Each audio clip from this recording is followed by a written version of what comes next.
தேர்தல் முடியும் வரை விலையை உயர்த்த மாட்டோம் என கூறிய பாஜக தற்போது வணிக பயன்பாட்டிற்கான சிலிண்டர் விலையை 4000 ரூபாய் வரை உயர்த்தியிருப்பது தங்கள் நண்பர்களுக்காக பொதுமக்களின் உழைப்பை சுரண்டும் சூழ்ச்சி எனவும் பாஜகவின் பேச்சுக்கும் அவர்களின் செயலுக்கும் எந்த தொடர்பும் இல்லை எனவும் இந்தியாவின் வெளியுறவுக் கொள்கை படுதோல்வி அடைந்துள்ளது எனவும் அப்பாவு கடிந்துரைத்துள்ளார்.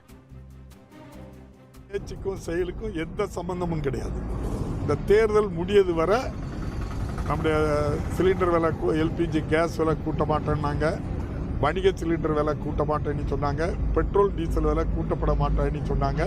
அது அவ்வளவும் ஏமாத்து, சதி. புரிஞ்சுக்கிட்டேலாக்கும் 3250 ரூபா நம்ம தமிழ்நாட்டில் வணிக சிலிண்டருடைய விலைனாலும் 4000 ரூபாய்க்கு குறைஞ்சி நீங்கள் எங்கேயும் வாங்க முடியாது.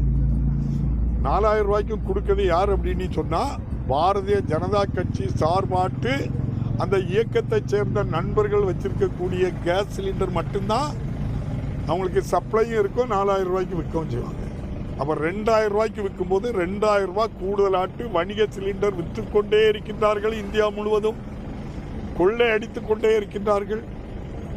இதுக்கு முழு காரணம் பாரதிய ஜனதா கட்சி எந்த நிலையிலும் மக்களிடம் சுரண்டுவதை தவிர்க்கவே மாட்டார்கள். மக்களிடம் சுரண்டி 50 நண்பர்களுக்கு 16 லட்சம் கோடி கடன் தள்ளுபடி பண்ணது போல விலையேற்றத்திலும் முழு காரணம் அவங்க தான். இதை விட கொடுமை இந்தியாவினுடைய வெளியுறவு கொள்கை, பாரத பிரதமருடைய செயல்பாடு படுதோல்வியை காட்டுகிறது.